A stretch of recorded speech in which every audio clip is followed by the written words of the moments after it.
Hebreus 10, verso 25. Diz-nos assim a Bíblia Sagrada: não deixemos de congregar-nos, como é costume de alguns, antes façamos admoestações, e tanto mais quanto vedes que o dia se aproxima. Que Deus nos abençoe. Irmãos, para nós entendermos esse texto de Hebreus 10, 25, nós precisamos saber duas coisas, entender duas coisas. Primeiro, o que é a igreja? A palavra igreja, ela não foi criada por Cristo. Quando Jesus diz, falando aos seus discípulos: edificarei a minha igreja. Essa palavra aí, a palavra eclésia, não foi Jesus quem criou essa palavra, quem inventou essa palavra. Essa palavra, ela já vem desde o hebraico, é traduzido para o grego, e essa palavra significa uma assembleia pública. Então igreja é uma eclésia, uma reunião pública, uma assembleia pública, uma congregação pública, ou, como os mais antigos denominaram, uma reunião daqueles que foram chamados para fora. Na eclésia grega, as pessoas eram chamadas para saírem do conforto de suas casas para participarem das reuniões políticas que decidiam a vida dos gregos. E essa palavra, ela acaba sendo usada para denominar a igreja. Então a Bíblia denomina a igreja como uma assembleia composta de convertidos que foram também chamados para fora, foram chamados do mundo para Deus, foram chamados de um estado de morte espiritual para um estado de vida eterna. Tanto o apóstolo Paulo quanto o apóstolo Pedro, eles usam essa expressão chamados para denominar os crentes. Se você ler 1 Coríntios no capítulo 1, nos versos 1 e 2, 1 Coríntios 1 e 2, você vai encontrar a seguinte citação: Paulo, chamado pela vontade de Deus para ser apóstolo de Jesus Cristo, e o irmão Sóstenes, a igreja de Deus. Ele está escrevendo a igreja de Deus que está em Corinto, aos santificados em Cristo Jesus, chamados para ser santos. Então observe a expressão chamados por Deus. O apóstolo Pedro também traz essa mesma visão para nós, quando ele diz na sua segunda carta, no capítulo 1, no verso 3, quando ele diz: visto como pelo seu divino poder nos têm sido doadas todas as coisas que conduzem à vida e à piedade, pelo conhecimento completo daquele que nos chamou para a sua própria glória. Então nós fomos chamados para a glória de Deus. Então a primeira coisa que nós precisamos entender para poder chegar ao conhecimento de Hebreus 10, 25, é entender o que é a igreja.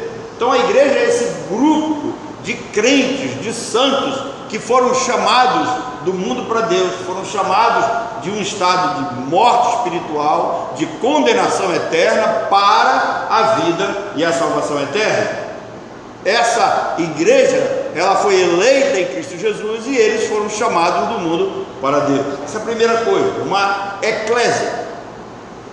Segunda coisa que nós precisamos entender é que a epístola aos Hebreus, ela foi escrita para mostrar a diferença, o contraste entre lei e graça.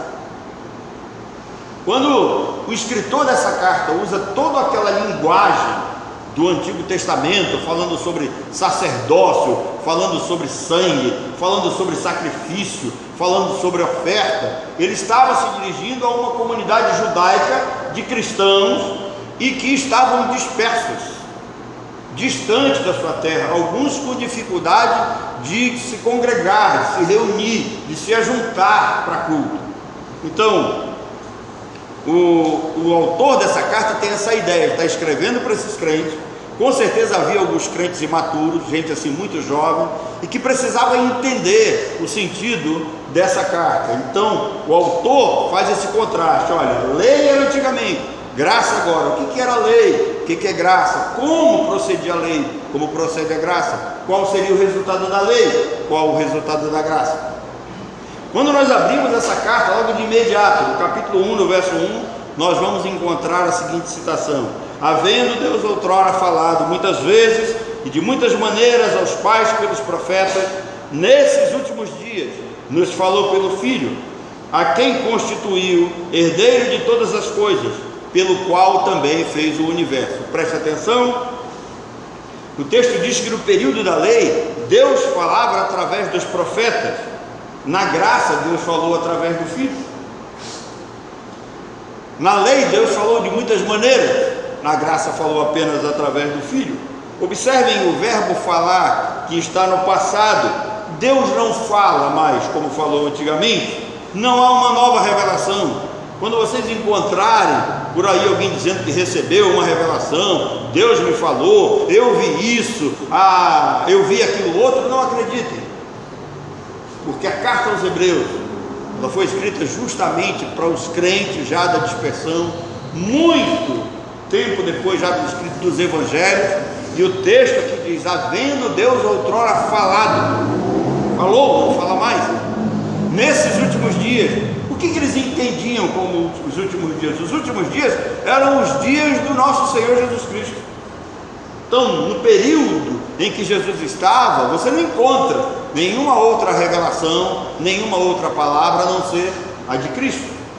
Os apóstolos, os quais fundaram a igreja, não trouxeram nenhuma outra revelação. Você não encontra isso no livro de Atos. Você vai encontrar 4 situações para poder, falando sobre missões, nós lembrarmos de que o evangelho seria pregado em Jerusalém, Judeia, Samaria e os confins da terra. São 4 pontos de revelação. Depois desse aqui acabou, não tem mais.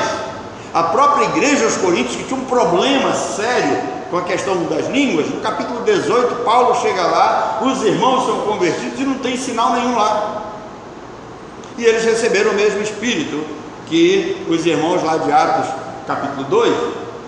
A problemática da igreja de Coríntios, eles não conseguem explicar como que as línguas de Atos no capítulo 2 não precisou de intérprete, e lá em Coríntios precisou de intérprete.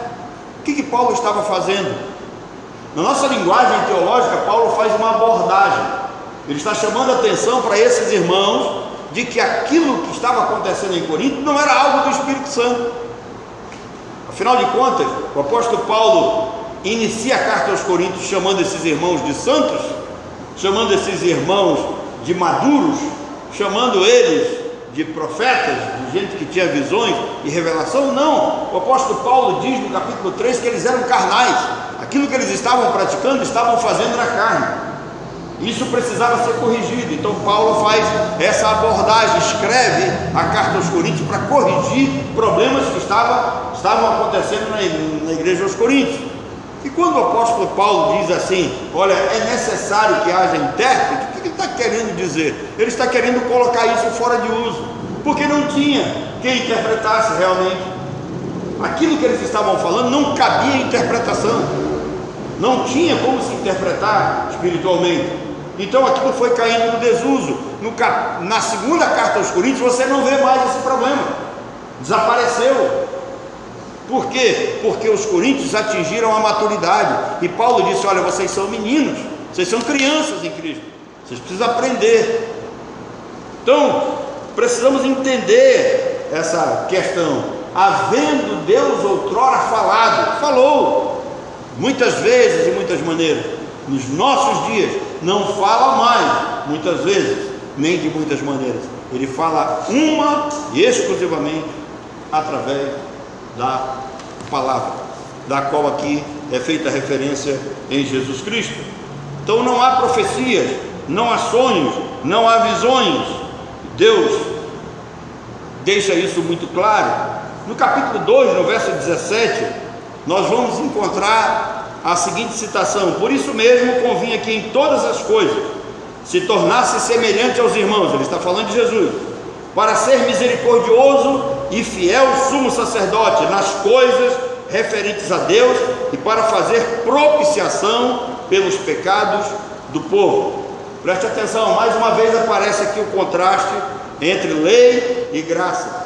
No período da lei, na antiga aliança, os sacrifícios e as ofertas eram constantes. Na graça houve apenas um único sacrifício, que foi o sacrifício de Jesus Cristo. O capítulo 7 da carta aos Hebreus vai mostrar a superioridade da graça sobre a superioridade da lei, vai mostrar que Cristo é superior aos anjos, é superior a Moisés, Ele é superior a tudo, Ele é o Senhor. Então apresenta o período da graça como algo bem superior, porque tem Cristo como mediador da nova aliança. Então, observando todo esse contraste da lei, nós vamos perceber uma coisa, que o autor está chamando a atenção. Olha, o período da lei passou, agora nós estamos debaixo da graça. No período da lei, o culto não era presencial, as pessoas ficavam do lado de fora do tabernáculo, apenas os sacerdotes entravam, apenas o sumo sacerdote entrava no lugar santíssimo e no Santo dos Santos uma vez por ano, mas o povo ficava do lado de fora. E aí, queridos, tem uma coisa interessante que nós não percebemos da cultura judaica, a maioria dos nossos líderes não conseguem perceber isso.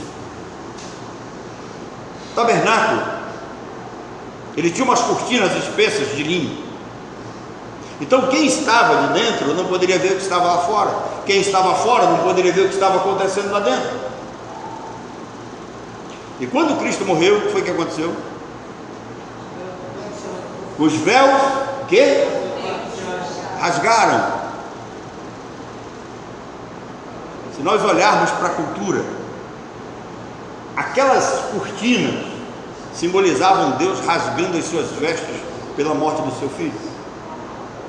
Se vocês lerem um dia o relato de Davi, quando ele recebe a notícia da morte de Absalão, ele rasga as suas vestes num estado de dor, e ele diz: Absalão, Absalão, meu filho, eu quisera que o que acontecer a você acontecesse a mim. Quem dera fosse eu que morresse e não você. Então, queridos, essa expressão de que o véu do tabernáculo rasgou-se é Deus rasgando a sua veste, imolando o seu próprio filho em nosso lugar, para mostrar a superioridade da graça sobre a lei. A lei exigia morte de animais, a graça trouxe a morte de Jesus Cristo, que é o Cordeiro de Deus que tira o pecado dos seus eleitos e os purifica. Mas esse autor, ele tem uma preocupação: as pessoas não estavam se congregando. E por que as pessoas não estavam congregando? Alguns estavam com medo da perseguição. É bom lembrar que essa carta aqui ela é escrita no período da diáspora, ou no período da dispersão, quando os crentes estavam sendo perseguidos, aquela perseguição que começa lá em Jerusalém.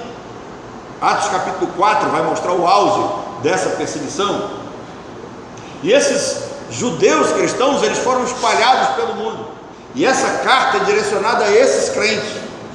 E aí tem uma preocupação: eles não estavam se reunindo. Por quê? Porque alguns estavam com medo da perseguição, já que se eles fossem se reunir no templo, eles estariam expostos e seriam vistos como alguém que estavam se congregando, e por isso não se congregavam, seriam facilmente acusados ou presos. Em segundo lugar, outros perderam o interesse pelo culto. Irmãos, às vezes a gente vai dizendo assim: olha, hoje eu não vou, amanhã eu não vou, domingo não vai, e aí começa a ir assim esporadicamente, perde o interesse, não se dá valor a essa reunião. E é isso que eu quero chamar a atenção para você. Não deixando de congregar é uma palavra muito superior, a qual você nem imagina. Outros deixam de vir à igreja por insatisfação com o pregador, ou com insatisfação com alguém da igreja, ou com algum problema familiar. As pessoas deixam se congregar, quaisquer que fossem as razões. O autor da carta chama a atenção desses membros: olha, não deixem de congregar, não há motivo para vocês deixarem de congregar, porque congregar é um dever sagrado. Agora, por que é um dever sagrado? O que tem de sagrado nessa nossa reunião? Afinal, os cultos são simples reuniões, uma eclésia, né?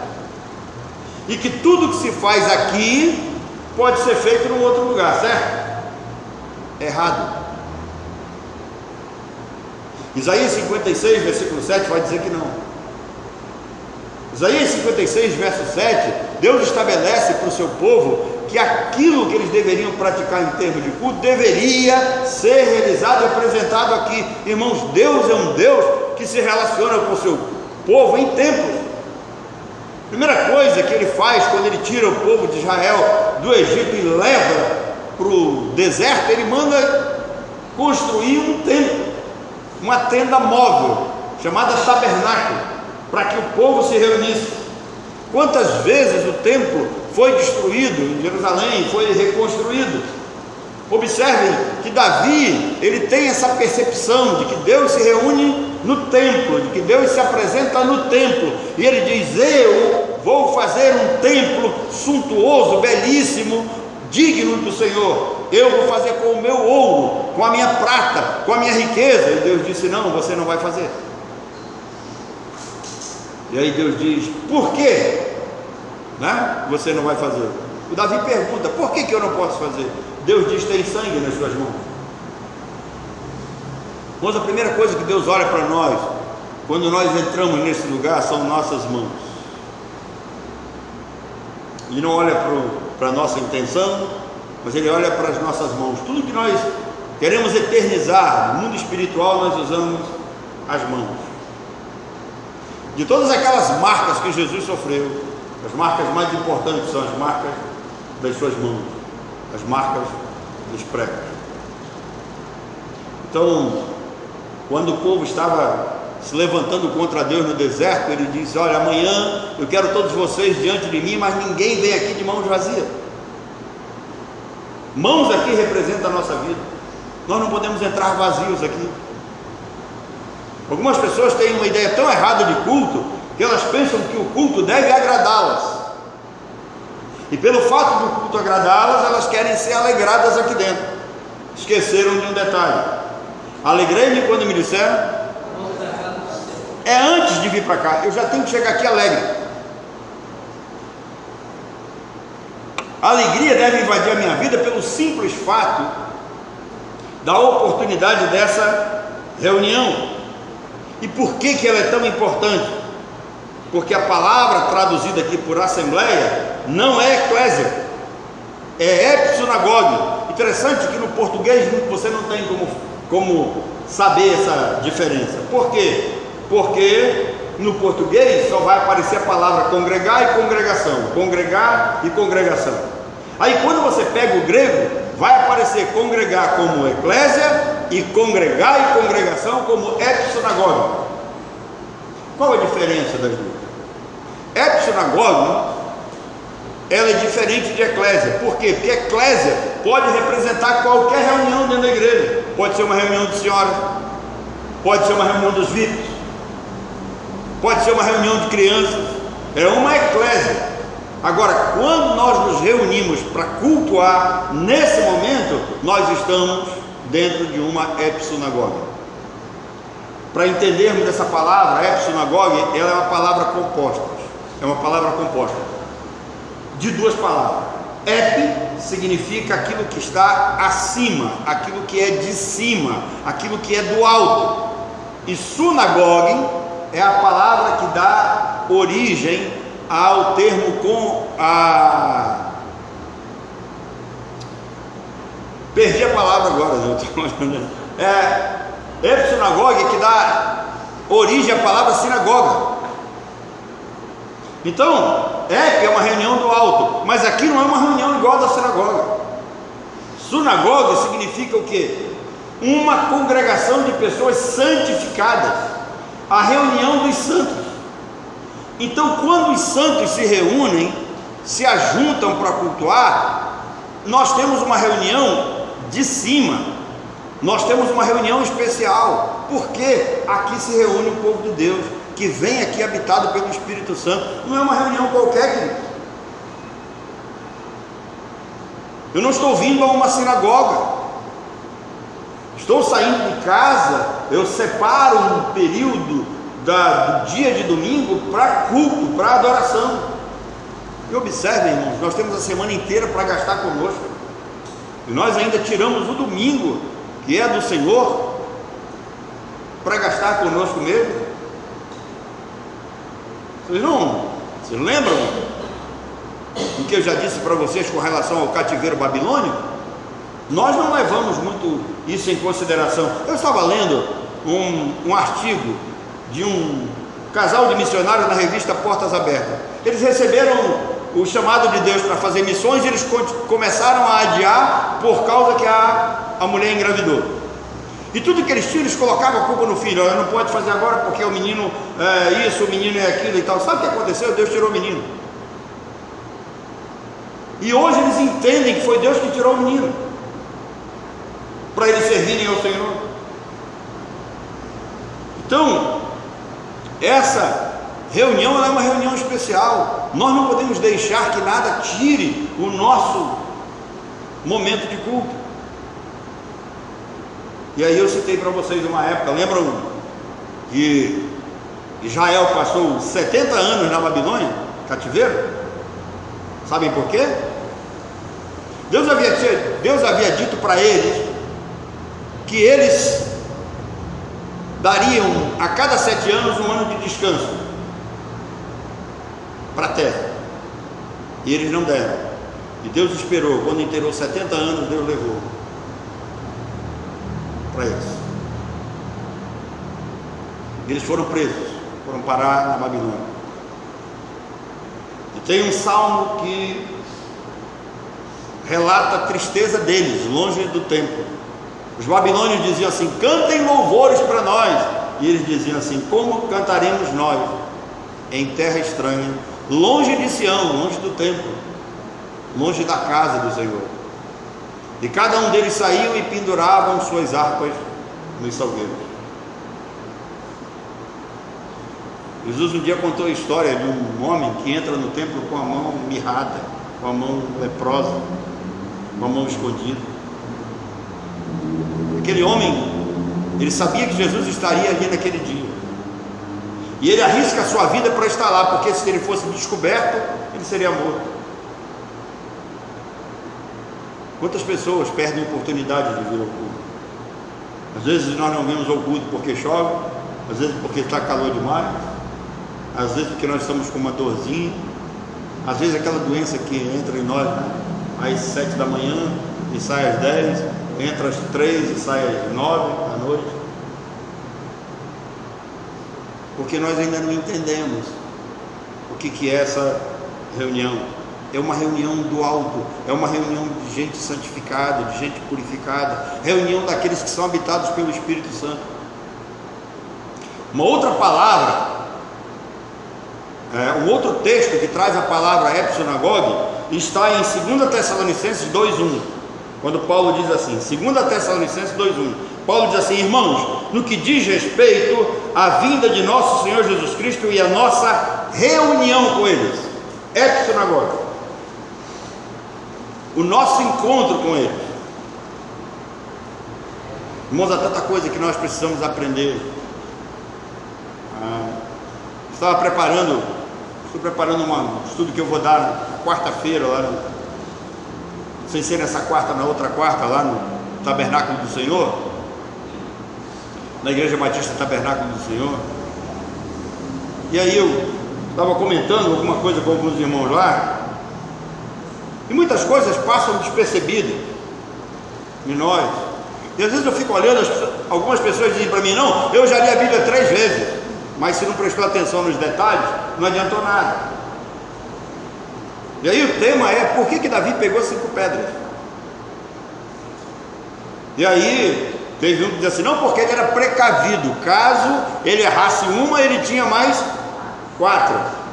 Não, querido, não era um gigante, eram 5 gigantes. Davi não foi ali com o propósito de errar. Davi sabia que ele estava sendo guiado e conduzido pelo Senhor. Segundo Samuel, a partir do 1 Samuel capítulo 21 em diante, você vai ver todas essas histórias. Está lá.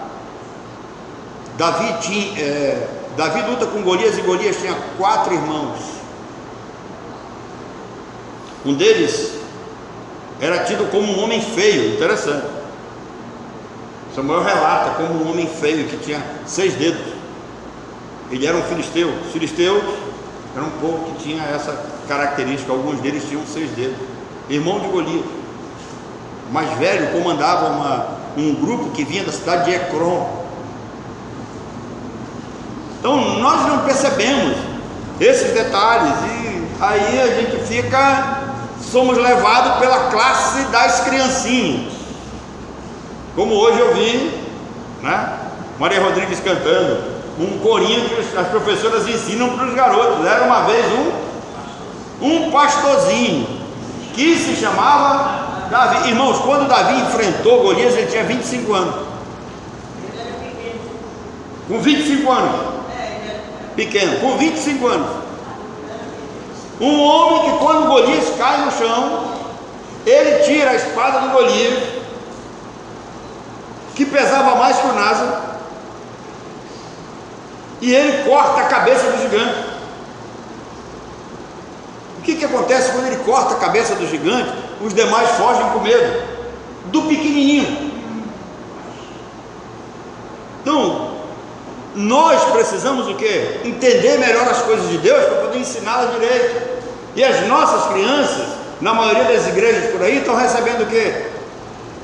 Historinha da PEC, bando de arminianos que não sabem nada.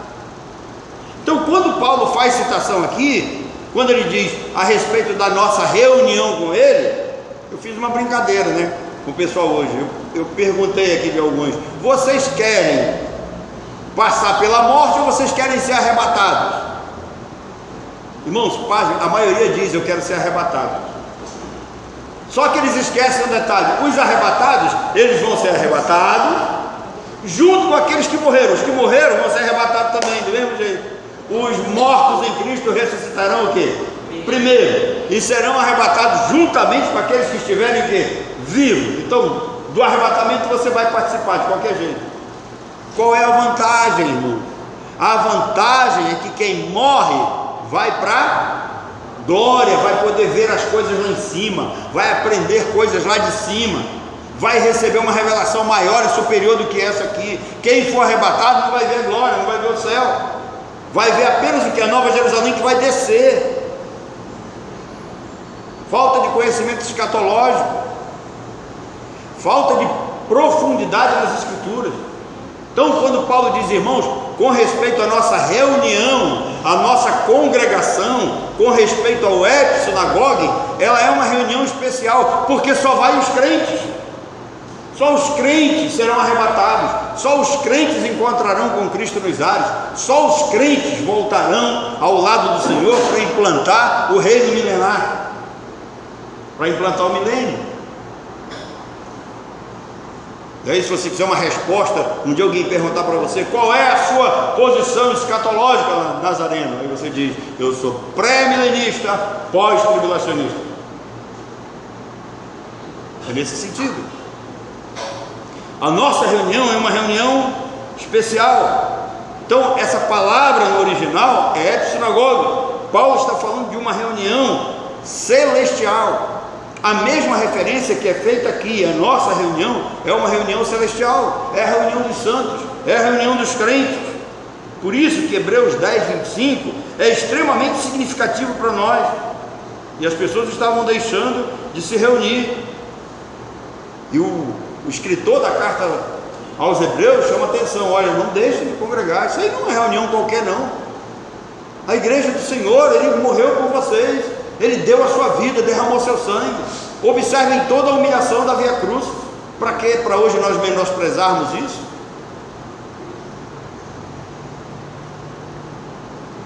Nenhum crente verdadeiro deve negligenciar essa oportunidade de participar dessa reunião de cima. Aqueles que entendem isso amam a Deus, sua palavra, amam seus filhos, sua igreja, que devem se reunir como em um só corpo. O apóstolo Paulo diz que nós somos um só corpo em Cristo. Somos membros individuais, mas também, quando nos congregamos, somos um só pão em Cristo Jesus. E ele termina o texto dizendo: olha, vocês devem estimular os outros. Isso aqui é uma ordem. Você deve estimular os outros. E hoje nós temos uma facilidade muito grande. O irmão não veio à igreja, liga para ele no próximo na segunda-feira ou na terça-feira, pega o telefone e passa: irmão, você está dodói, está acontecendo alguma coisa? Passa um zap, agora tem um zap, né? Fácil.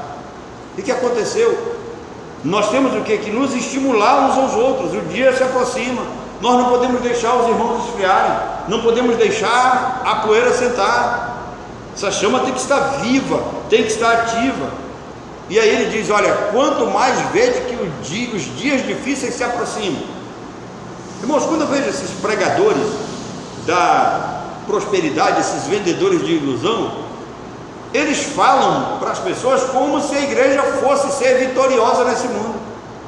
Não, irmão, a igreja não vai ser vitoriosa nesse mundo. A igreja vai se tornar vitoriosa quando Cristo vier colocar um reino, um ponto final no reino dos homens, e implantar o seu reino. Mas enquanto isso, a igreja, ela vai ser uma igreja militante, ela vai ser uma igreja perseguida. Eu não coloquei ainda no grupo da igreja, devo colocar amanhã, espero que alguém tenha curiosidade de olhar lá. Alguns crentes que estavam vindo do Afeganistão para o Brasil, tem uma missão aqui, que construíram casas, um seminário, que já estava tudo pronto para receber esses irmãos. E o que acontece? Eles passaram pelo Paquistão, e quando eles entraram no Paquistão, o governo do Paquistão disse: quem entrou aqui sem autorização não sai.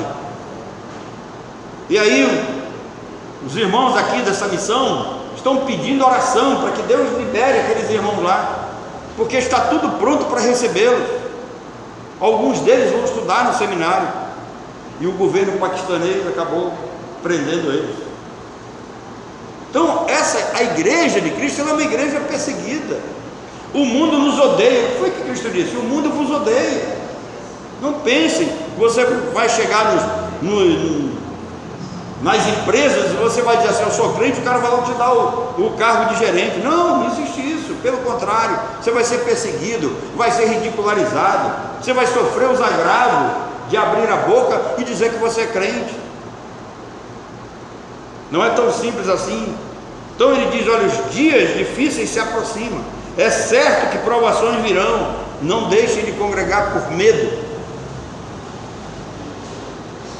Vocês sabiam que até hoje tem um monte de crente que não voltou mais para suas igrejas, com medo de ser contaminado pelo vírus, né? Não voltaram mais. Mas esses mesmos crentes continuam indo ao supermercado, vão na loteria pagar suas compras, sacam dinheiro dos bancos, só não vai na igreja. Esse vírus, ele é tão usado pelo inimigo que ele só ataca na igreja. Ele não contamina ninguém fora, só contamina dentro da igreja. Irmãos, eu sei de igrejas que fecharam as portas. Um dia desse, um amigo meu me mandou uma mensagem desesperado: ó, tem uma igreja, dá para você ajudar lá? Tem 5 pessoas só que voltaram. Eu falei: meu irmão, não tenho tempo, eu não tenho como fazer isso. Então ele diz: olha, tanto mais quanto vede que os dias se aproximam, incentivem uns aos outros, falem para eles da importância de estarem juntos, porque vai chegar um dia que nós vamos desejar estar no templo e nós não vamos conseguir. Espero que o povo de Deus não passe pelo que passou os judeus. Como cantaremos nós em terra estranha? Então, irmão, valorize essa reunião. É o ajuntamento dos santos. A ordem é: não deixem de congregar, admoestem uns aos outros, incentivem uns aos outros, dê exemplo uns aos outros. Vocês imaginem se no domingo você chegasse aqui e eu não estivesse aqui, aí alguém pergunta: cadê o pastor? Não, ficou em casa vendo Fantástico. Como é que seria? E olha, eu nem terminei de pregar, Deus já está revoltado com vocês lá em cima. Eu vou orar logo, né, para desviar ele do Senhor, senão já vi. Deus nos abençoe, irmão. Que Ele trate conosco para nós nos apegarmos mais à sua casa, mais a Ele, mais a seus filhos. Lembre-se disso. Quando você lê esse texto, ou quando você ouvir alguém dizer não deixem de congregar, você já sabe, porque essa congregação que a Bíblia está fazendo referência aqui é ajuntamento de pessoas santas, ajuntamento de pessoas que foram lavadas pelo sangue de Jesus, ajuntamento de pessoas que foram seladas pelo Espírito Santo, é o ajuntamento das pessoas que vão ser arrebatadas, é o ajuntamento das pessoas que vão reinar com Cristo no milênio, é o ajuntamento das pessoas que estarão para sempre com o Senhor Jesus. É uma reunião do alto, uma reunião especial, uma reunião de cima. Deus nos abençoe.